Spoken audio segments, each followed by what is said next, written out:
The U.S. launched airstrikes against 3 Iranian nuclear facilities this past weekend, and Donald Trump asserts the attacks caused substantial damage. Our Jung-sil has the latest. U.S. President Donald Trump called the damage to Iran's nuclear sites monumental in a Truth Social post on Sunday night, reiterating his earlier claim that they had been obliterated. Satellite images show craters at Fordo and collapsed buildings at Isfahan and Natanz. The U.S. Operation Midnight Hammer involved over 125 aircraft, including B-2 bombers, as well as Tomahawk missiles launched from a U.S. submarine. President Trump confirmed the strikes on Saturday evening from the White House. Tonight, I can report to the world that the strikes were a spectacular military success.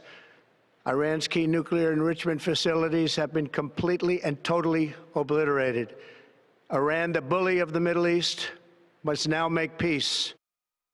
While the full extent of the damage is still being assessed, Iranian officials have downplayed the impact, claiming the facilities were evacuated before the bombs hit. The strikes were carried out just days after President Trump's initial announcement of a 2-week window to decide on military action.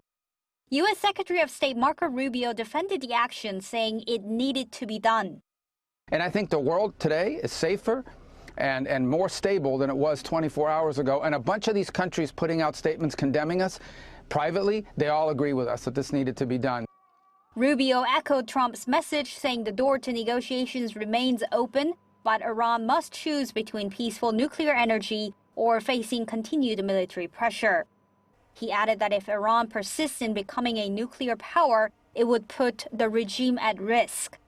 Meanwhile, UN Secretary General Antonio Guterres urged restraint on Sunday, warning that the U.S. strikes could lead to further escalation and calling for diplomacy to avoid more violence.